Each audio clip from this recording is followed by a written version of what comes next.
Alhamdulillahi Rabbil Alamin. Wassalatu wassalamul atammanil akmalani ala al-mab'uthi rahmatan lil alamin. Wa ashhadu an la ilaha illallah wahdahu la syarika lah. Wa ashhadu anna Muhammadan abduhu wa rasuluh sallallahu alaihi wa ala alihi wa sahbihi wa sallama tasliman katsira. Alhamdulillah, di pagi yang cerah ini kita kembali melanjutkan kegiatan rutin kita, yaitu belajar bersama di waktu setelah subuh untuk waktu Indonesia dan sekitarnya, dalam rangka untuk mengisi waktu kita dengan ketaatan kepada Allah Subhanahu wa Ta'ala.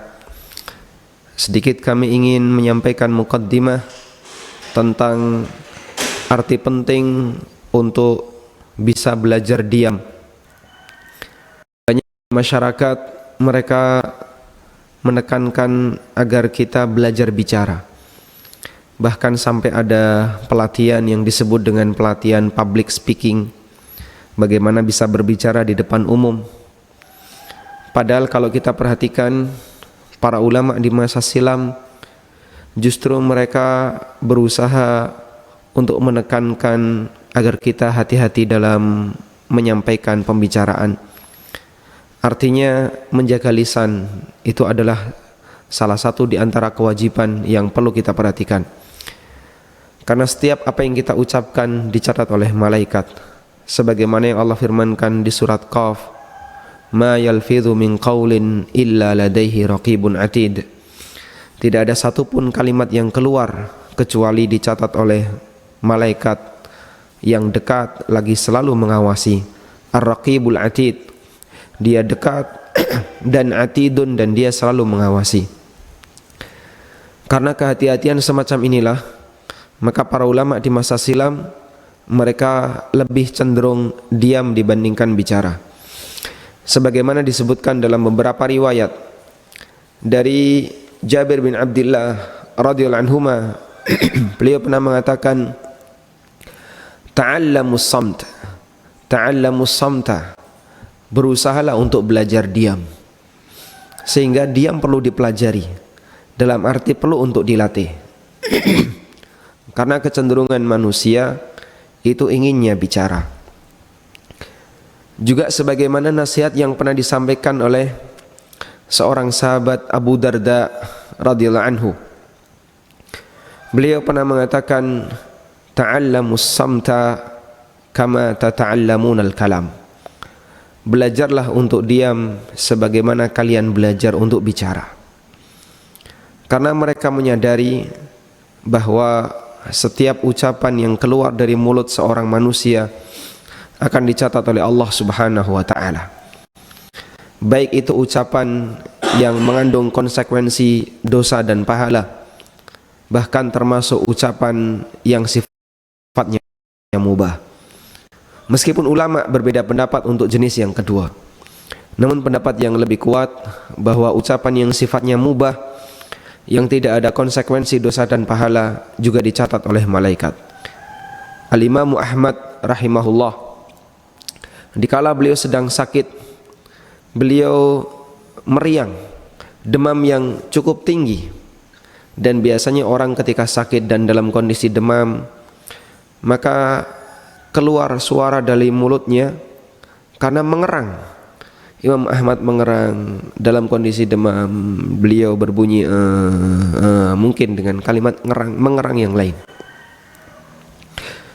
Lalu ada seseorang yang mengingatkan kepada Imam Ahmad, "Ya Aba Abdillah, inna Tawusan yaqul." Wahai Abu Abdillah, sesungguhnya Tawus bin Kaisan pernah mengatakan, "Inna al-malaika," sesungguhnya malaikat itu mencatat setiap apa yang keluar, kullu ma yalfidhu minal adamiyin, semua ucapan yang keluar dari manusia, hatta aninal marid, sampai kalimat mengerang, sampai ucapan, sampai suara mengerang yang keluar ketika dia sedang sakit.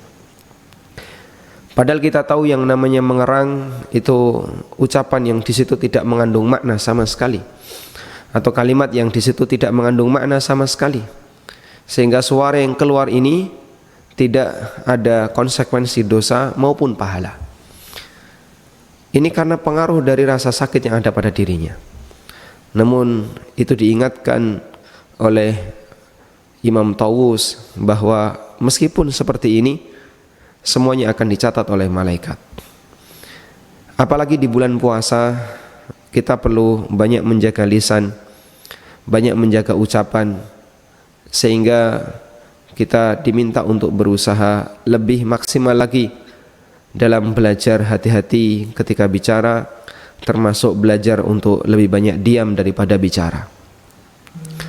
Dan biasanya seperti yang kita jumpai, orang itu ketika berbicara, kebanyakan adalah ketika dia berkumpul dengan yang lain, baik bersama istrinya, bersama suaminya, atau bersama kawan-kawannya, bersama tetangganya, barulah muncul obrolan.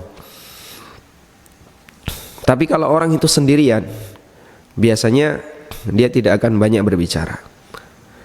Makanya salah satu di antara upaya yang bisa kita lakukan dengan kondisi seperti ini adalah membatasi interaksi.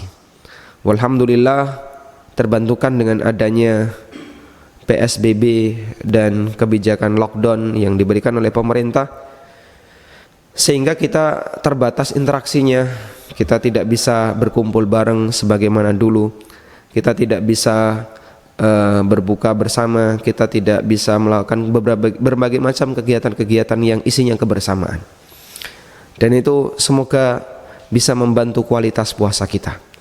Manfaatkan itu sebaik mungkin agar puasa kita semakin baik, terjaga dari setiap ucapan-ucapan yang buruk, apalagi ketika kita sedang berpuasa. Karena itulah Nabi SAW ketika menyebutkan tentang manfaat dari zakatul fitri, manfaat dari zakat fitrah, Rasulullah SAW mengatakan, tuhratan lis-shaimi minal lagwi war rafath wa tu'matan lil masakin. Zakat fitrah itu sebagai pembersih bagi orang-orang yang puasa dari ucapan al-lagwu dan ucapan rafath. Dan dua itu adalah ucapan-ucapan yang tercela, yang itu mungkin dilakukan sepanjang puasa. Namun ketika itu tidak bisa lepas dari orang yang sedang puasa, maka Allah Subhanahu wa ta'ala berikan salah satu bentuk kafarahnya, yaitu menunaikan zakat fitri di akhir Ramadan. Sehingga kalau misalnya kita bisa menjaga puasa kita dengan sangat baik, sampai akhirnya ucapan-ucapan yang lagu warrafath itu jarang sekali keluar, bahkan tidak pernah keluar sama sekali dalam waktu 1 bulan. Terus apa fungsi zakat fitrah? Selain dia memberi makan bagi orang miskin, maka kita berharap semoga zakat itu akan semakin menambah amal kita. Karena ketika amal seseorang itu dijadikan sebagai kafarah, maka bisa jadi tidak menambah pahalanya. Tapi ketika itu tidak dijadikan sebagai kafarah, maka amal itu mungkin akan menambah catatan amalnya, akan semakin meninggikan derajatnya. Karena fungsi amal sebagaimana yang disebutkan dalam beberapa dalil, itu bisa mengarah kepada pembersihan dosa sebagai kafarah, atau dalam rangka untuk meningkatkan derajat pelakunya. Nah, kita berharap semoga derajat kita semakin tinggi ketika kita sedang berpuasa, dengan berusaha menahan diri untuk tidak mengucapkan kalimat-kalimat yang tercela selama puasa, sehingga ibadah yang kita lakukan berfungsi untuk semakin menaikkan derajat kita. Wallahu ta'ala alam. Semoga menjadi muqaddimah yang bermanfaat. Dan selanjutnya kembali kami mengundang kepada para pemirsa untuk bisa turut bergabung melalui line telepon di 0812 2444 3344. Anda juga bisa melayangkan masukan bagi saya melalui nomor WA di nomor 0852 4952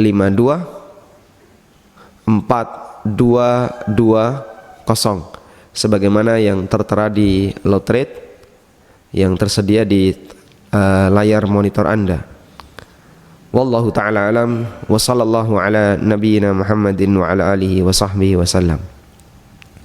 Baik, kita sambil menunggu para penelpon, kita akan bacakan beberapa pertanyaan yang sudah masuk. Saya pilihkan pertanyaan yang tidak terlalu panjang ya. Assalamualaikum warahmatullahi wabarakatuh. Waalaikumsalam warahmatullahi wabarakatuh. Saya mau bertanya, saya mempunyai uang 12 juta dari hasil kumpul gaji saya selama 1 tahun di tempat kerja. Apakah hal ini sudah ada kewajiban zakat? Barakallahu fikum. Wa fikum barakallah. Tentang nilai 12 juta ini belum nisab, sehingga belum masuk dalam kewajiban zakat, maka Anda bukan termasuk muzaki yang harus membayarkan zakat karena tabungan Anda belum nisab. Baik, kita angkat penanya yang pertama. Silahkan, siapa di mana? Waalaikumsalam warahmatullah. Dengan siapa di mana, Pak? Baik, dari Jakarta, Ustaz. Ustaz mau nanya tentang ini, ada sekarang ini sudah ada link aja syariah. Link aja syariah ini katanya berbeda dengan link aja yang biasa. Jadi dia sifatnya di bank syariah, terus diskon-diskonnya tidak dari merchant. Terus ada beberapa hal lagi yang berbeda dengan link aja biasa. Mau tanya Ustaz, itu apa hukumnya bekerja di link aja syariah tersebut, di mana dia adalah divisi dari link aja yang global. Terus apa juga hukumnya menggunakan link aja syariah tersebut untuk sehari-hari? Baik, Pak. Nggih, Pak, cukup. Wa jazakallahu khairan. Waalaikumsalam warahmatullahi wabarakatuh. Baik. Semoga suara penelpon bisa Anda tangkap. Kami ulang jika terlalu pelan. Beliau bertanya tentang link aja syariah yang katanya itu berbeda dengan link aja konvensional, sehingga bagaimana hukum bekerja di link aja syariah dan bagaimana hukum menggunakan link aja syariah.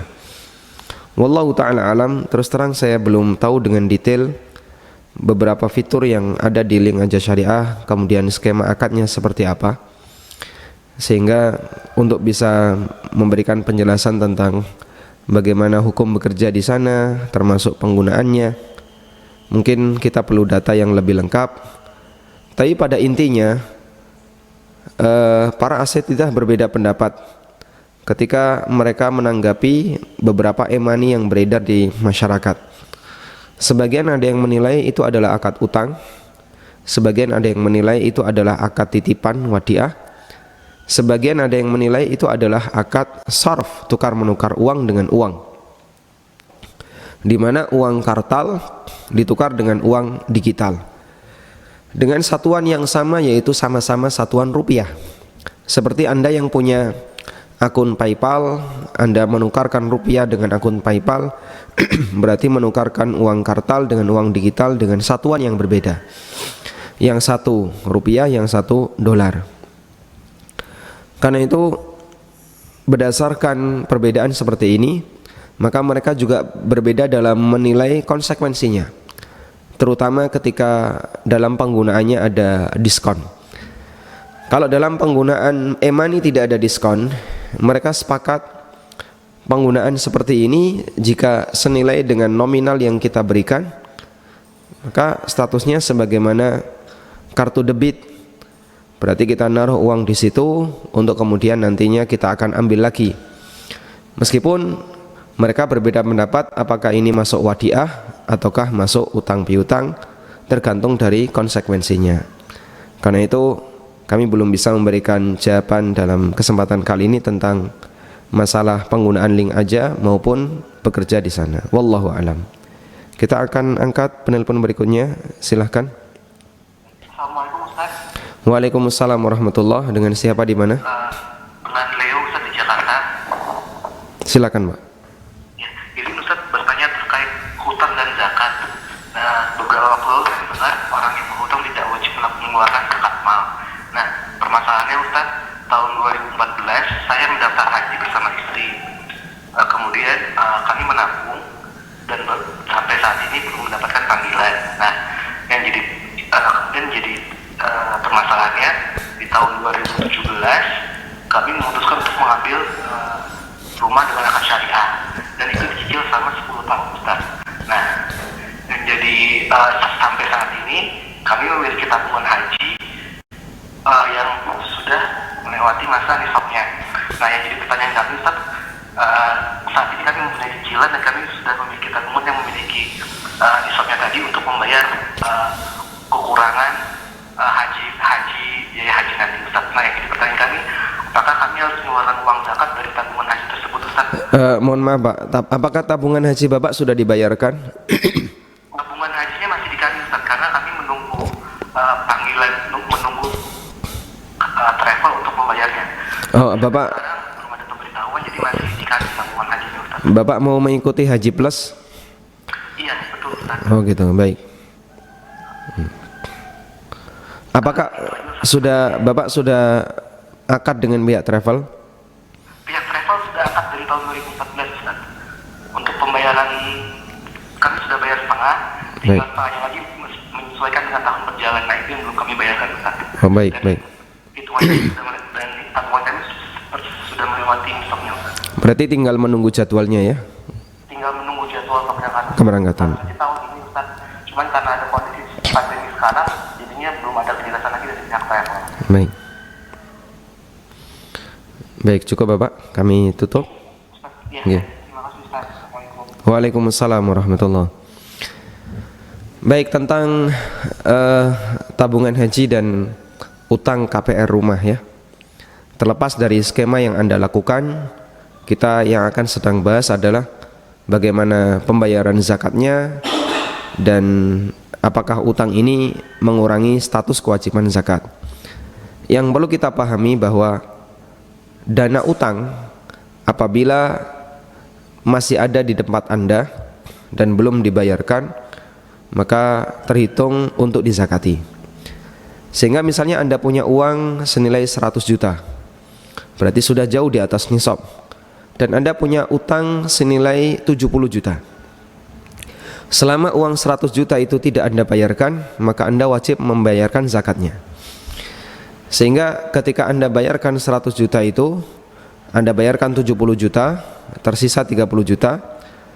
Karena sisanya di bawah nisab, maka Anda tidak berkewajiban untuk bayar zakat. Karena itu, untuk tabungan yang Anda miliki yang rencananya akan Anda gunakan untuk keberangkatan Haji Plus, jika tabungan itu tetap ada di tangan Anda, maka nilai di atas satu nisab itu wajib Anda zakati, kecuali jika Anda bayarkan baik ke arah pelunasan rumah atau ke arah pelunasan keberangkatan haji meskipun Anda belum berangkat, maka berarti dana itu sudah bukan lagi tanggung jawab Anda, dan di saat itu Anda tidak lagi berkewajiban untuk bayar zakat jika nilai tabungan yang Anda simpan di rumah di bawah satu nisab. Ini sebagaimana yang diputuskan oleh Amirul Mukminin Utsman ibn Affan radhiyallahu anhu ketika beliau mengumumkan kepada para sahabat akan datangnya bulan zakat.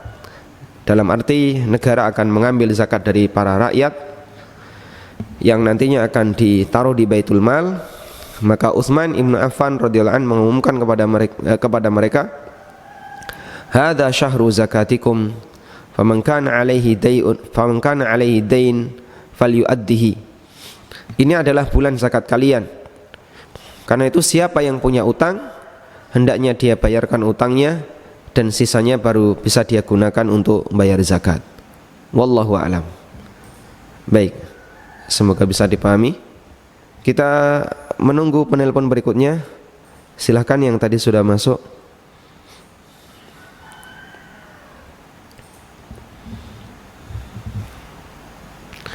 Baik.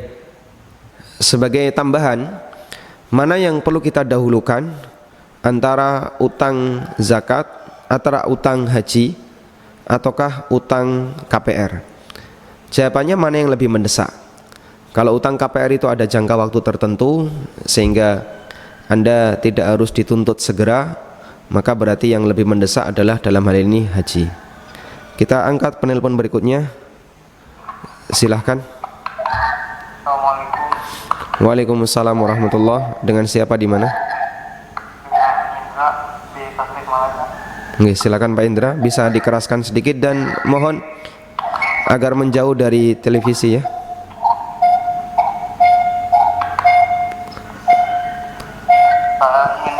Baik, Anda bisa menjauh Pak Indra dari televisi atau menjauh dari HP yang Anda gunakan untuk live.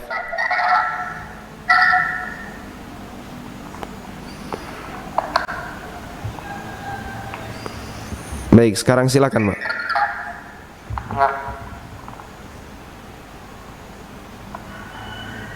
Saya ingin bertanya apa hukum vector trade? Hukum apa, Pak? Vector trade. Vector trade? Ya.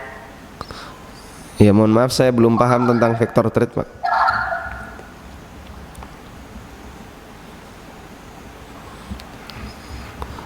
Cukup Pak Indra? Jazakumullah khairan. Wa jazakumullahu khairan. Baik, saya belum paham ya tentang vector trade atau apa yang tadi disampaikan oleh penanya. Wallahu alam, mohon maaf saya belum bisa memberikan jawaban. Baik, silahkan bagi penelpon berikutnya. Atau sambil menunggu ada pertanyaan melalui WA, silakan dibacakan.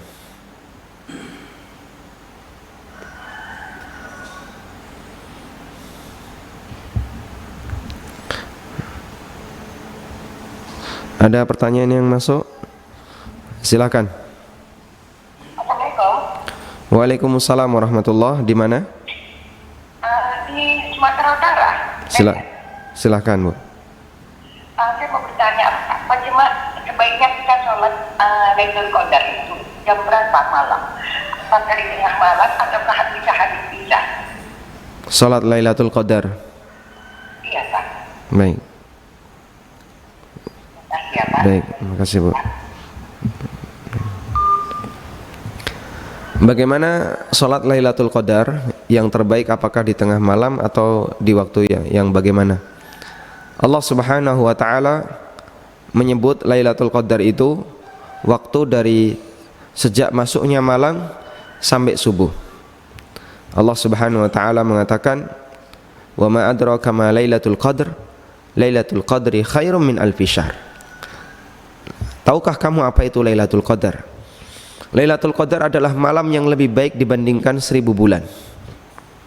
Kemudian Allah Subhanahu wa taala mengatakan, "Tanazzalul malaikatu warruhu fiha biizni rabbihim min kulli amrin salam." Para malaikat dan Jibril turun di malam itu atas perintah dari Allah, min kulli amrin, dalam mengatur segala urusan. Salamun hiya hatta matla'il fajr, dan malam itu adalah malam keselamatan sampai terbit fajar. Sehingga Lailatul Qadar batasnya adalah dari sejak maghrib sampai subuh. Lalu apa yang perlu kita kerjakan di Lailatul Qadar? Tidak ada amal khusus, namun kita dianjurkan untuk memperbanyak berdoa kepada Allah, dianjurkan untuk banyak melaksanakan ibadah kepada Allah semampunya, karena amal ini adalah amal yang nilainya sangat besar, dilipatkan oleh Allah Subhanahu wa taala pahalanya. Sehingga tidak ada, yang kami ketahui, tidak ada istilah salat Lailatul Qadar. Namun Anda bisa melakukan salat sunnah apapun, termasuk tahajud dan yang lainnya. Dan kami ingatkan untuk memperbanyak berdoa kepada Allah Subhanahu wa taala. Waktunya kapan? Dari mulai maghrib sampai subuh. Sehingga Anda bisa pilih mana yang paling longgar bagi Anda. Wallahu a'lam. Selanjutnya silakan. Assalamualaikum Ustaz. Waalaikumsalam warahmatullah. Siapa di mana? Saya Edi dari Kalimantan Tengah. Nggih, silakan, Pak. Mau tanya Pak Ustaz, ini tentang pekerjaan saya di bank milik pemerintah, tepatnya di Bank BRI. Apakah bisa dikatakan saya bekerja kepada pemerintah dengan status BUMN tempat saya bekerja, Pak Ustaz?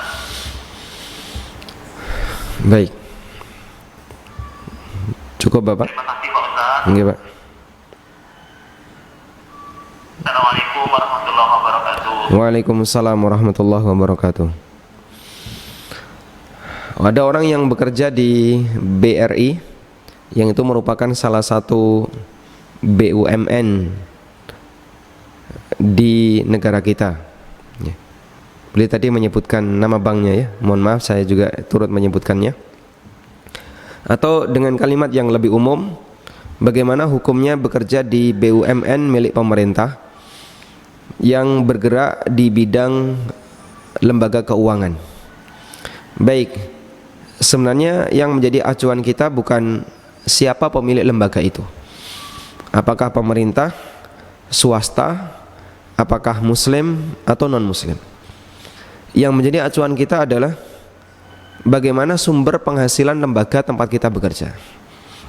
Jika ada sebuah perusahaan milik pemerintah, namun perusahaan itu bergerak di bidang yang terlarang, misalnya ada seorang muslim misalnya yang tinggal di negeri non-muslim, lalu negara memiliki perusahaan khamr, bolehkah muslim ini bekerja di situ? Padahal itu BUMN. Jawabannya jelas tidak boleh. Kenapa nggak boleh? Karena dia melakukan aktivitas kerja yang isinya terlarang. Atau misalnya ada sebuah perusahaan yang dia bekerja di dunia riba, sehingga penghasilan perusahaan itu meskipun dia dimiliki oleh pemerintah adalah penghasilan ribawi. Terlepas dari siapapun pemiliknya, jika Anda mengakui bahasanya sumbernya adalah sumber yang haram, maka bekerja di sana tentu saja hukumnya dilarang, meskipun itu adalah BUMN milik pemerintah. Sehingga kami sarankan dalam hal ini Anda mencari pekerjaan yang lebih berkah, insyaallah yang lebih halal, insyaallah akan mendatangkan kebaikan bagi Anda baik dunia maupun akhirat. Wallahu alam. Tayyib. Kita angkat penelpon berikutnya. Silahkan.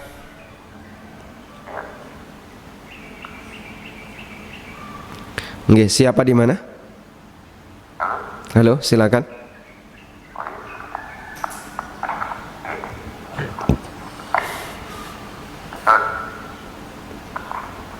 Mau tanya, Iya, ini dengan Bapak siapa di mana? Pak Muhammad. Ya, silakan Bapak Muhammad. Tanya tentang syariah. Itu saya sendiri nggak tahu. Pak Muhammad. Saya sendiri menjadi nasabah bank syariah.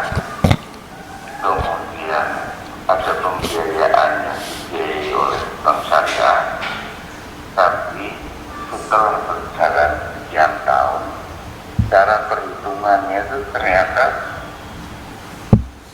saya cermati tidak sesuai dengan perhitungan laba rugi sebagai musyarakah gitu. Tapi pembebanan yang katanya bagi hasil itu persis sama dari bulan ke bulan, tahun ke tahun.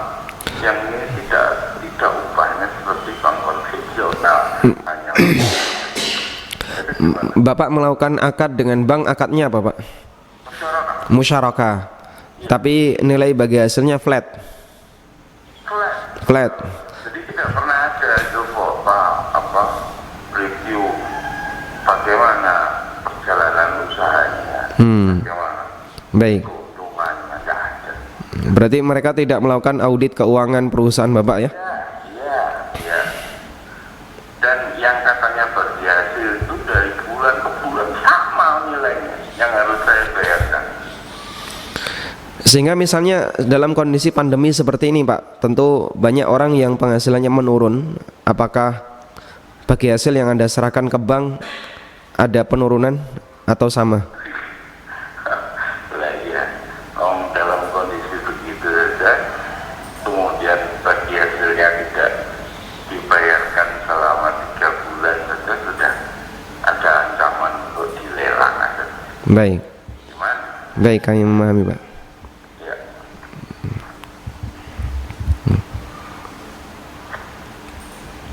Baik, terima kasih Bapak Muhammad. Beliau bertanya tentang akad dengan bank syariah yang secara belangko akad antara beliau dengan bank syariah adalah akad musyarakah. Namun kami menilai skema yang tadi diceritakan oleh beliau tidak memenuhi standar musyarakah yang syar'i. Karena Nabi SAW mengatakan dalam prinsip mudharabah dan musyarakah atau apapun akad kerjasama untuk mendapatkan keuntungan, beliau bersabda wala ribahu ma lam yudman, tidak boleh ada keuntungan yang tidak menanggung resiko kerugian. Sehingga konsekuensi ketika akad musyarakah itu dijalankan atau akad mudharabah dijalankan, berarti pada saat pengusaha itu mengalami resiko, pihak pemodal juga harus ikut menanggungnya. Apalagi di musim pandemi seperti ini, yang laporan beliau sudah 3 bulan beliau tidak bisa memberikan cicilan, tidak bisa memberikan bagi hasil, ada ancaman untuk dilelang. Tentu ini bukan musyarakah yang syar'i. Berarti kalau kita menilai pihak bank berharap hanya bisa mendapatkan keuntungan, sementara mereka tidak sanggup dengan resiko kerugian, dan itu bukan termasuk di antara bagian dari musyarakah yang syar'i. Wallahu ta'ala alam. Mungkin nanti bisa diluruskan dan dibenerin bagaimana akadnya yang syar'i. Dengan cara Anda bisa membawa seorang ustadz yang paham dalam masalah ini untuk bisa dijadikan sebagai mediator. Semoga banknya bisa menerima. Wallahu alam. Baik, kita angkat penelpon berikutnya. Assalamualaikum. Waalaikumsalam warahmatullahi. Suara bisa dikeraskan Pak? Assalamualaikum. Ustaz. Waalaikumsalam warahmatullahi. Dengan siapa di mana? Ustaz dari Jakarta. Ya, baik, silakan Pak. Ustaz, saya rencana mau membuat sirkah AC Ustaz, maintenance AC. Ya, silakan Pak. Ya, jadi ada seorang teknisi dan saya Ustaz. Nah, teknisi itu bertindak sebagai pelaksana, sedangkan saya sebagai marketing. Dari hasil yang didapatkan transaksinya, misalnya cuci AC sebesar 70.000, nah itu dibagi untuk teknisi sebesar 85% dan untuk saya 15%. Apakah hal itu diperbolehkan Ustaz? Baik. Nah, terima kasih.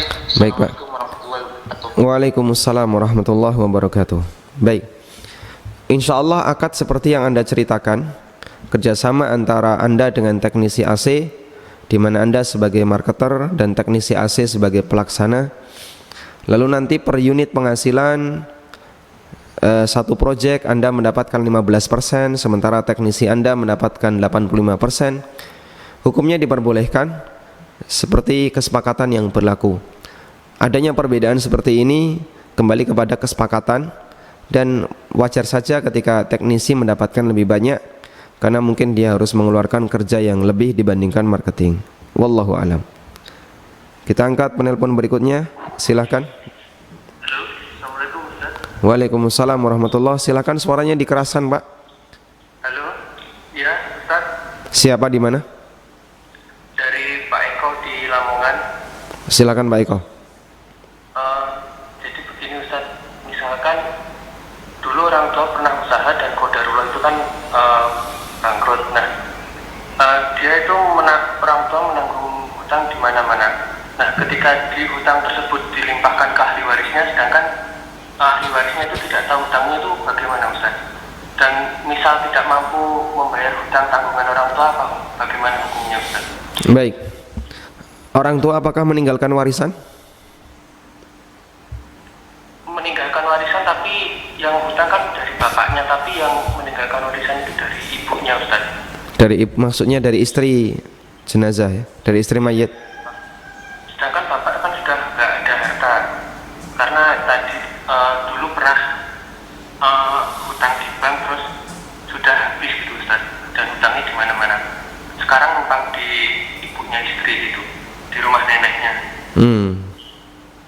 Itu bagaimana misalkan dilimpahkan ke ahli warisnya, apakah ahli warisnya itu menanggung hutang tersebut, dan misalkan belum mampu membayar, bagaimana Ustaz? Kan tidak tahu di mana saja hutangnya. Baik. Cukup Bapak ya? Ya cukup. Baik. Jazakallah khair. Wa jazakumullah khairan. Assalamualaikum warahmatullahi wabarakatuh. Waalaikumsalam warahmatullahi wabarakatuh.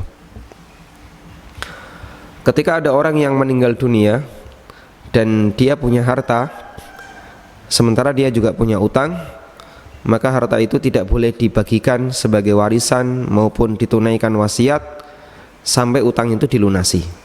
Ini kaidah.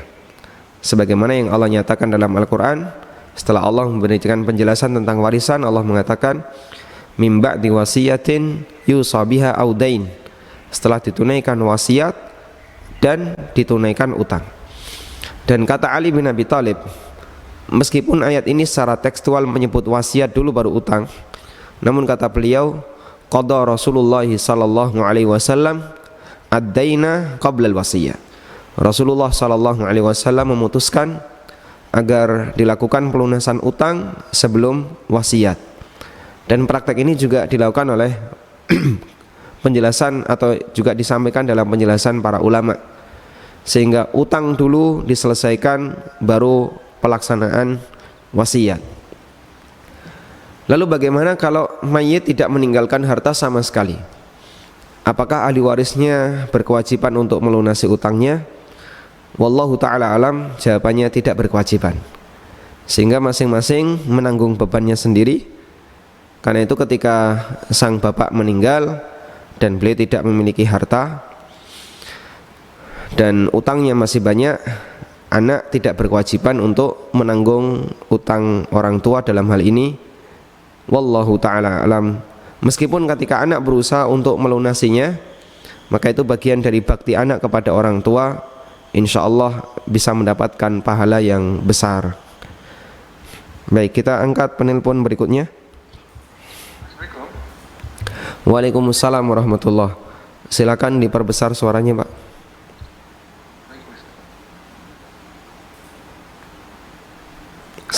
Halo, silakan Pak. Cukup besar Pak? Cukup insyaallah.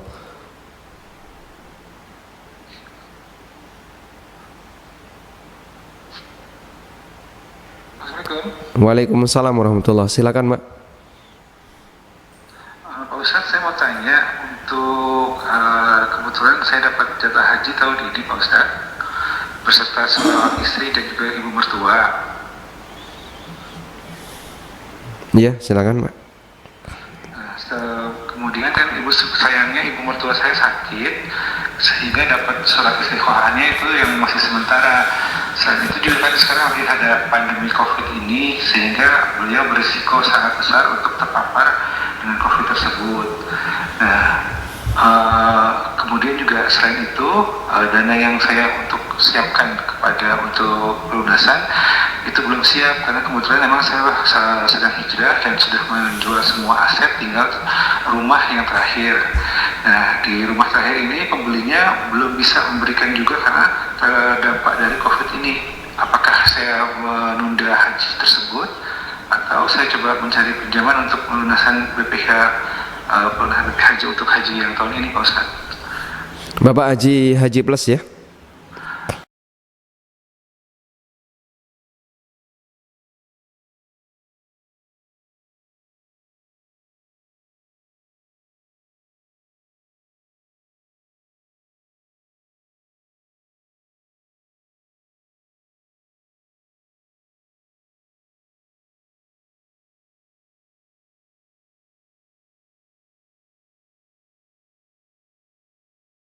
kita ketahui bahwa Allah Subhanahu wa taala memberikan kewajiban haji kepada para hambanya yang punya kemampuan. Walillahi 'alan nasi hajjul baiti man istata'a ilaihi sabila. Hanya untuk Allah yang menjadi kewajiban manusia untuk berhaji ke Baitullah bagi siapapun yang punya kemampuan untuk mendapatkan atau punya kemampuan untuk melakukan perjalanan ke sana. Dan bagian dari unsur kemampuan itu adalah ketika Anda punya biaya untuk pembayaran biaya keberangkatan. Sehingga kalau Anda tidak mampu, apakah ada kewajiban untuk utang? Wallahu ta'ala alam, tidak ada kewajiban untuk utang. Karena orang yang tidak mampu maka dia di posisi berarti tidak punya kewajiban untuk berangkat sebagaimana orang-orang yang lain yang tidak mampu. Karena itu kembalikan kepada kondisi normal. Anda tidak diwajibkan untuk jadi orang kaya agar bisa berangkat haji, meskipun haji sendiri adalah sebuah kewajiban. Sebagaimana Anda tidak diwajibkan untuk jadi orang kaya agar bisa zakat, meskipun zakat sendiri adalah sebuah kewajiban. Wallahu a'lam. Kita angkat penelpon berikutnya.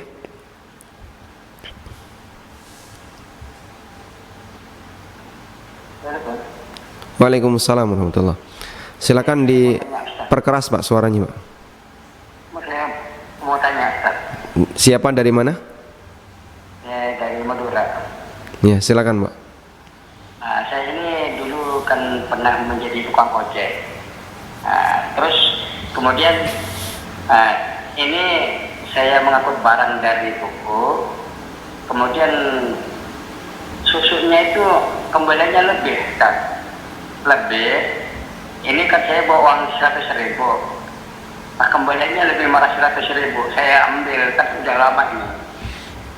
Terus sama saya ini, tapi sapi orangnya ini yang punya toko masih hidup. Dengan saya kemudian diinfakkan ke amal masjid di mana tempat berada. Kemudian sama saya diniati uang ini diniati punyanya orang itu. Bagaimana hukumnya Pak? Apa masih ada sanksi di akhirat besok? Baik. Cukup Bapak? Baik, baik. Kami tutup ya. Apa uang itu mau dikembalikan kembali? Baik. Nanti jawabannya bisa dilihat di monitor Pak ya. Wa jazakumullahu khairan. Naam. Waalaikumsalam warahmatullahi. Ada orang yang memberikan uang kembalian yang lebih kepada tukang ojek. Kemudian orang itu masih sama-sama masih hidup, lalu diinfakkan ke kotak infak masjid atas nama si pemberi uang. Apakah masih ada kewajiban untuk memberikannya, mengembalikannya? Jawabannya wallahu ta'ala alam.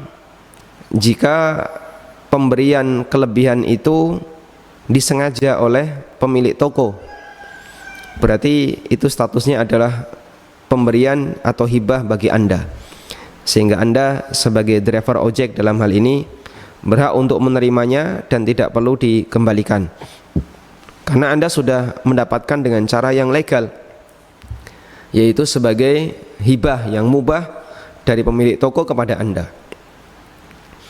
Namun kalau pemilik toko tidak tahu sehingga Anda menerimanya di luar pengetahuan dia, misalnya seharusnya pengembaliannya 20.000, ternyata nyelip 10.000 dan dia nggak sadar, lalu Anda terima dan Anda diam saja, maka jelas ini tidak diperbolehkan berdasarkan sabda Nabi SAW, la yahillu malu mri'in muslimin illa bitibi nafsihi.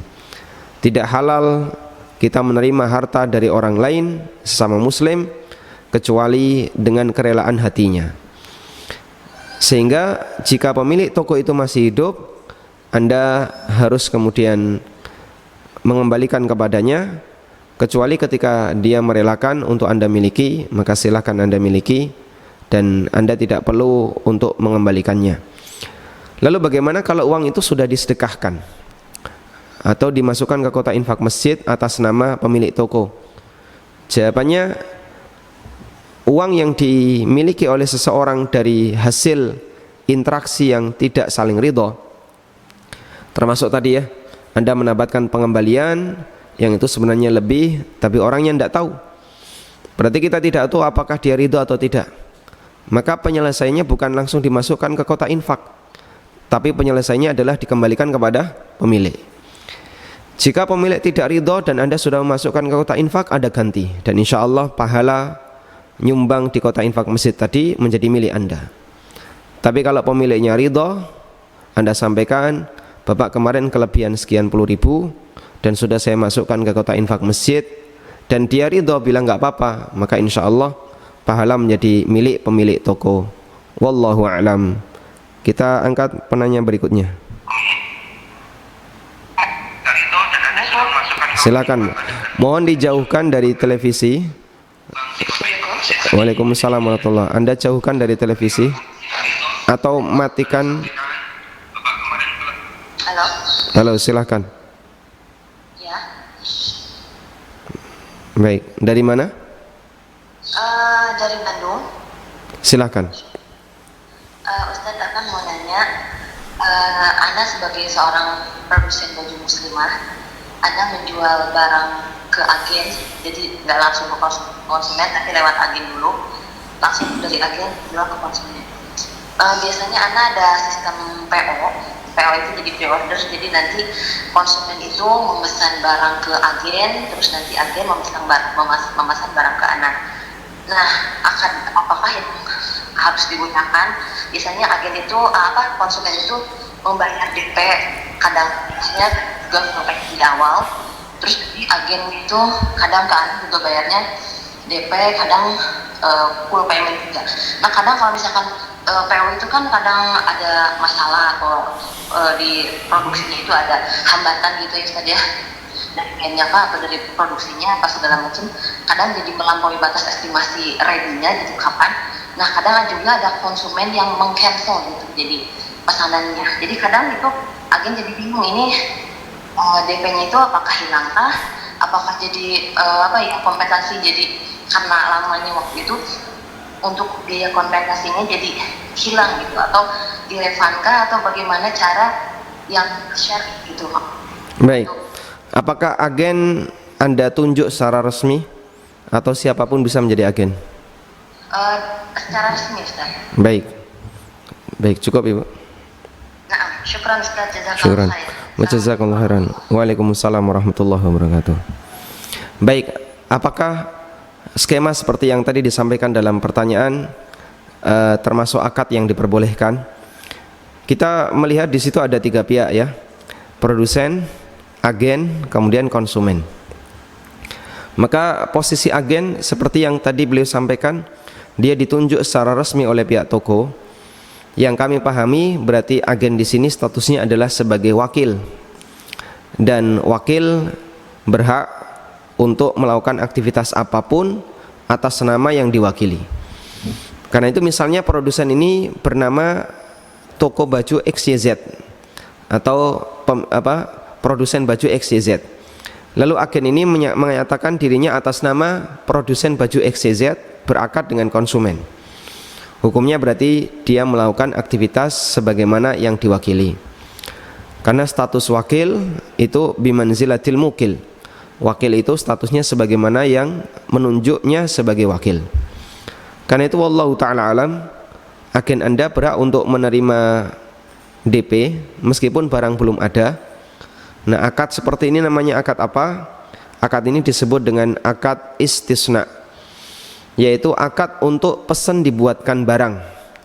Dan menurut pendapat yang lebih kuat, dalam akad istisna boleh dilakukan meskipun objek belum ada. Sehingga bisa misalnya dikasih DP dulu, sudah melakukan akad meskipun objek belum ada. Konsekuensinya karena ini sudah akad, maka tidak bisa dibatalkan secara sepihak. Dan karena tidak bisa dibatalkan secara sepihak, DP yang sudah masuk boleh untuk hangus jika pembatalannya terjadi pada konsumen. Konsumen minta membatalkan, maka DP bisa hangus. Yang ini namanya transaksi urbun, Dan bai'ul urbun, ulama beda pendapat, namun pendapat yang lebih kuat hukumnya boleh, sebagaimana ini pernah terjadi di zaman Umar Ibn Khattab radhiyallahu anhu. Wallahu a'lam. Baik, kita angkat penelpon berikutnya.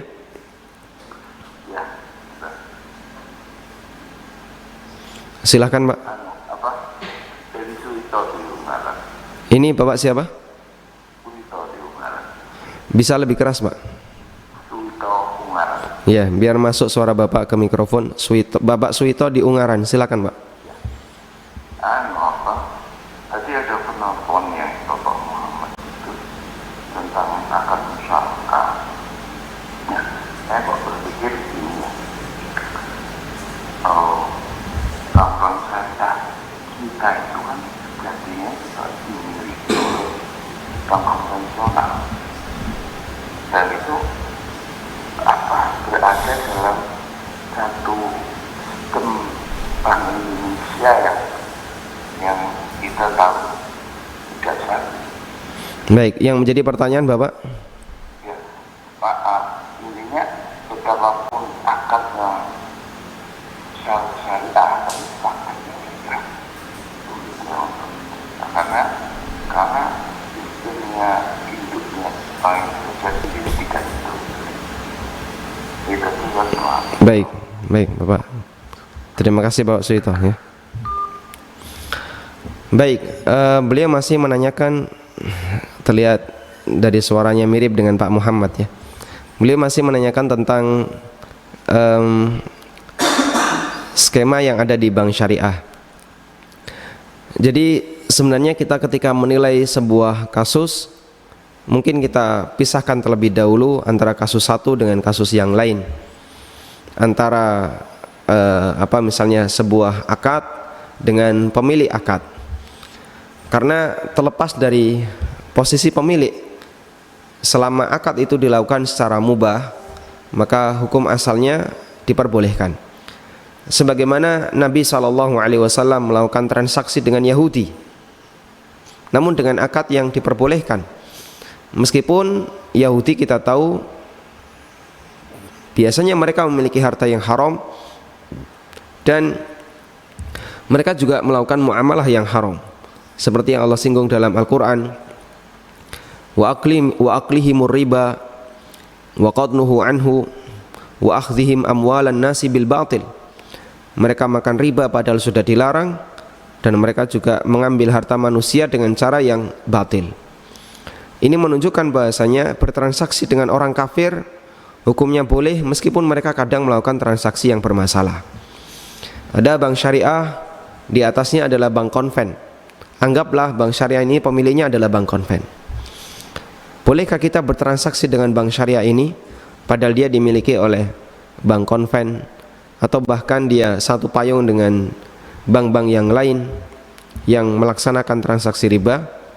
Selama akad Anda dengan bank syariah ini tidak ada masalah, maka dia terpisah dengan pemiliknya. Terlepas dari pemiliknya, dia mungkin kadang melakukan transaksi yang terlarang.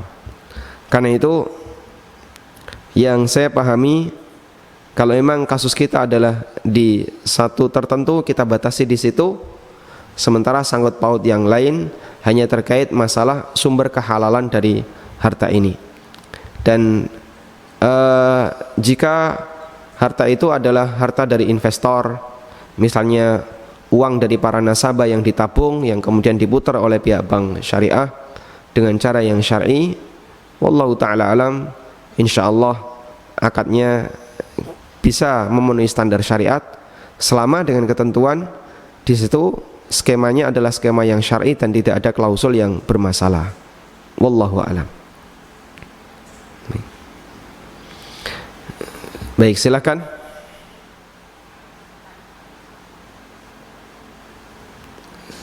Silakan. Baik, mohon maaf suara Anda tidak kami dengar ya.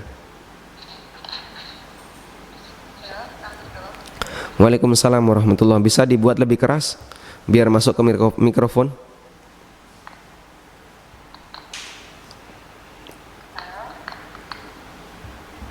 Halo, silakan. Bisa lebih keras lagi, Bu? Assalamualaikum. Waalaikumsalam warahmatullahi. Ana mau menanyakan Ustaz. Kadang Ana disuruh di ditingkatin tolong membuat sertifikat.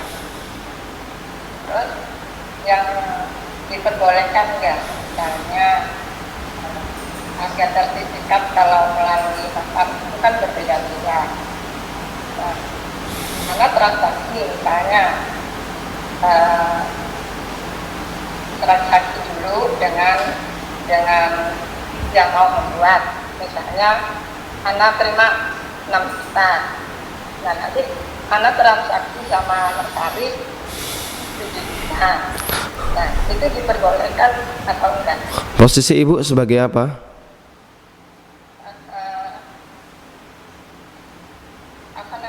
Karena sering dimintain tolong juga Ustaz.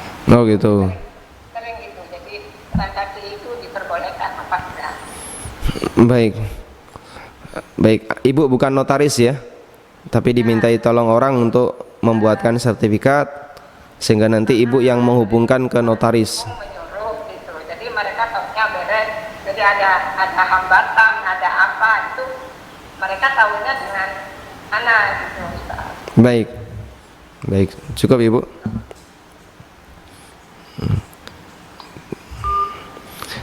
Baik, posisi Anda dalam hal ini adalah sebagai wakil dari klien yang mereka mau menguruskan sesuatu ke notaris, sehingga nanti yang memproses adalah notaris. Lalu Anda berhak untuk mendapatkan berapa? Wallahu ta'ala alam. Anda bukan notaris, tapi Anda adalah wakil dari klien yang ingin menguruskan sertifikat atau data apapun melalui notaris. Maka karena Anda wakil dari klien, Anda berhak untuk mengambil fee dari klien.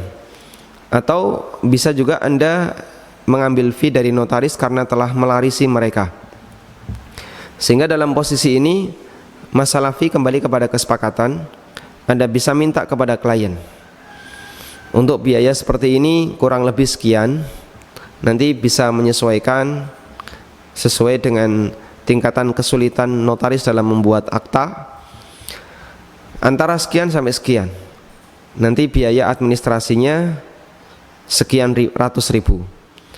Insya Allah jika Anda menyebutkan biaya seperti itu dan itu disepakati oleh kedua belah pihak, maka hukumnya tidak terlarang, karena dalam hal ini wallahu ta'ala alam, Anda berarti mendapatkan fee dari atau ujroh fee dari kerja menjual jasa menjadi penghubung antara klien dengan notaris. Wallahu alam. Sehingga tidak ditetapkan harga, tapi Anda minta fee ya, karena Anda bukan notaris yang berhak untuk menetapkan harga. Halo. Baik, silakan Pak. Assalamualaikum warahmatullahi wabarakatuh. Waalaikumsalam warahmatullahi wabarakatuh. Ya Ustaz, Afwan, Ana mau nanya berkaitan dengan COVID-19 ini. Ini kan Ana baru baca itu dari Republika, sumbernya dari Republika, bahwa wakil MUI itu menjelaskan kalau seumpama di wilayah yang tidak teridentifikasi zona merah atau yang penyebarannya tidak banyak itu mungkin ya Ustaz ya, itu sholat fardu, sholat tarawih dan semacamnya itu bisa dilakukan seperti biasa Ustaz. Sementara karena Sutrisno namanya Ustaz, di Lampung ini kan belum zona merah, tapi memang udah ada beberapa yang sudah terdeteksi gitu Ustaz. Dan Ana khawatir kalau mengikuti penjelasan dari wakil MUI ini, karena kan kita tidak tahu Ustaz, nanti ada yang OTG gitu Ustaz ya saat kita sholat. Jadi Ana tetap sholat di rumah untuk sholat fardu, sholat Jumat maupun sholat tarawihnya Ustaz. Itu bagaimana Ustaz? Afwan, jazakallahu khairan. Nah, wa jazakumullahu khairan. Baik. Yang pertama begini, untuk masalah kebijakan publik seperti penyelenggaraan sholat jamaah penyelenggaraan Jumatan, sholat taraweh dan seterusnya, kita kembalikan kepada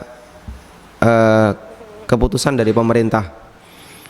Sehingga kalau misalnya keputusan dari pemerintah daerah atau pemerintah pusat menekankan agar ini ditiadakan, maka Anda ikuti sebagaimana saran dan keputusan mereka dalam rangka untuk memberikan maslahat bersama.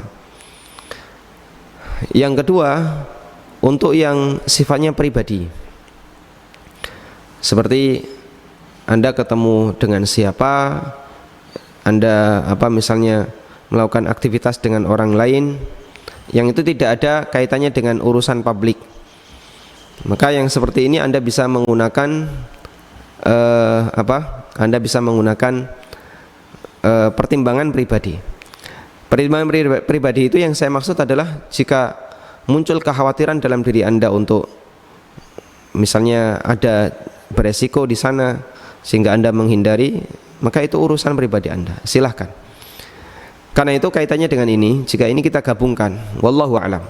Misalnya pemerintah daerah masih membolehkan, tentu saja berdasarkan saran para ahli yang mereka jadikan sebagai pertimbangan, pemerintah daerah masih membolehkan pelaksanaan sholat berjamaah di masjid dengan ketentuan tertentu, dengan protokol tertentu.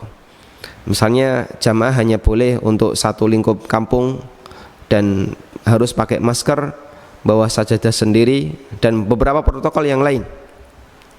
Lalu orang mengikuti atau orang melaksanakan sholat jamaah di situ. Nah, Anda mau ikut atau tidak itu kembali kepada pertimbangan pribadi. Saya kalau ikut jamaah kayaknya di situ banyak yang batuk.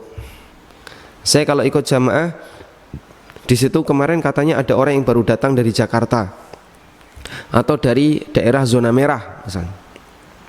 Lalu Anda khawatir tertular, maka posisi kekhawatiran seperti ini insya Allah bisa dijadikan sebagai alasan untuk meninggalkan jamaah tadi dan Anda bisa sholat di rumah. Sehingga pertimbangan dua hal tadi ya. Yang pertama adalah seperti apa keputusan pemerintah setempat ya. Dan kita yakin mereka tentu sudah memberikan pertimbangan, sudah melakukan banyak pertimbangan untuk membuat keputusan itu. Yang kedua, pertimbangan pribadi, jika ternyata pemerintah tidak melarang, dalam arti misalnya membolehkan silakan jamaah, tapi dengan batasan hanya khusus untuk warga setempat dan semuanya harus pakai masker atau dengan protokol tertentu, sementara Anda masih khawatir, maka Anda berhak untuk tidak ikut berjamaah di sana. Sehingga dalam hal ini kembali kepada masing-masing situasi. Wallahu ta'ala alam. Baik, dari WA kita coba buka pertanyaan melalui WA.